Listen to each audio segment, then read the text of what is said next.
제가 아파트 경비 일을 하다 부당해고를 당해 노동위원회에 부당해고 구제 신청을 했습니다. 경비 일을 하던 당시 폐기물 스티커를 붙여서 처리하는 일을 하며 화병, 선풍기 등이 버려지는 것이 아까워 집으로 가져가 고쳐 쓰고 꽃도 심고 했는데요. 그런데 노동위원회 판결을 앞두고 관리소장에게 불리해지자 관리소장은 답변서에 제가 재활용품을 수차례 절도 행각을 했다고 적었습니다.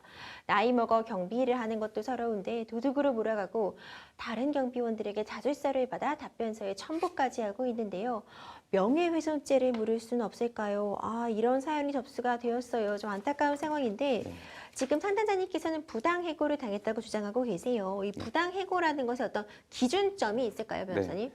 근로기준법 제23조에서 사용자가 정당한 이유 없이 근로자를 해고하거나 휴직, 정직, 감봉, 징계를 할 수 없다고 명시하고 있습니다. 따라서 해고라는 건 이제 직장에서 이제 퇴사를 강제적으로 시키는 절차를 말하는데 정당한 사유가 없거나 해고 사유가 존재하지 않는데도 과도한 징계로 해고했다면 부당해고에 해당할 수가 있습니다.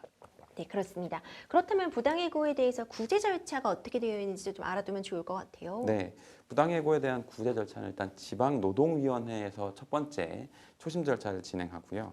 만약에 이제 여기에 어떤 문제가 있다라든지 어느 사측이든 혹은 근로자 측이든 이의를 해서 이의하게 되면 중앙노동위원회에서 재심 절차가 있고요. 그다음에 법원에 의한 행정소송의 순서로 진행이 되게 됩니다. 그렇군요.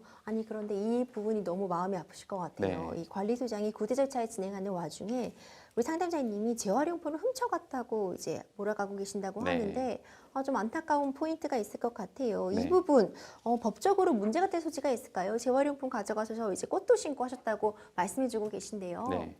그러니까 이 부분은 다만 이제 이게 상대방이 주장하는 내용, 그 내용이 사실관계에 맞는지, 그러니까 이게 절도에 해당하려면 그 무단으로 상대방의 점유물을 가져갔어야만 네. 하는데 사연자분께서 얘기하신 거 다른 사람들이 버린 걸 만약에 가져간 것이다 라고 하면 버렸다고 하면 해당 소유자가 해당 소유물을 소유권을 포기한 것으로도 볼 수 있을 것이고, 근데 그게 그 정도가 만약에 그 관리 규약이나 이것 등을 통해서 재활용품에 대한 소유권을 별도로 또 모아서 어떤 판매라든지 이런 게 예정되어 있었다고 할 경우, 그런 경우에만 한정적으로 또 볼 수 있을 것이고, 그 경우 만약에 한정적으로 해당 관리 주체의 소유권이 이전되고 관리 권한이 있다라고 하는 경우에도 이 당시에는 이게 관행적으로라든지 혹은 이제 직원들이 가져가서 사용하는 걸 용인한 상태였다면 사후적으로 문제 삼는 게 절도에 해당할 가능성은 조금 어렵지 않을까, 이런 부분은 복잡하게 사실관계 확인이 좀 필요해 보입니다. 네, 사실관계를 좀 정확히 파악이 네. 좀 더 돼야지 네, 명확하게 이게 절도인지 아닌지를 네.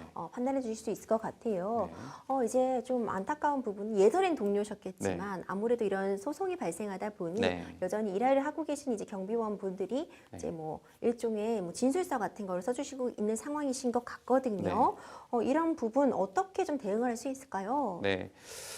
실제로 다른 경비원들의 진술까지 허위로 작성해서 제출하고 있는 상황이라면 부당해고의 정당성에 대한 문제뿐 아니라 추가적으로 만약에 그게 사실이 아니라는 점을 밝혀지게 되면 상대방한테 손해배상 청구까지도 좀 할 수 있을 그런 좀 불법적인 상황이 벌어지고 있는 걸로 보입니다. 그렇군요. 네. 지금 부당해고에 대해서 좀 다퉈보고 싶으신 건데 네. 그렇다면 어떤 증거들 추가로 상담자님이 좀 모아두셔야 될까요? 네, 일단은 부당해고에 대한 입증 책임에 있어서는 근로자가 정당한 사유 없이 해고되었다는 사실만 소명해서 부당해고 구제 절차를 진행을 하게 되면 그 해고가 정당했다는 점에 대해서는 주장하는 자가 증명하도록 돼 있거든요. 그래서 법원에서 판결에서도 실제로 정당성에 대한 사항은 주장하는 자가 입증해야 된다라고 하니까 상대방이 지금 나오는 얘기로 보면 부당해고의 사유를 절도 등으로 인해서 이 사람을 해고했다라는 쪽으로 몰고 가고 있는 걸로 보이는데,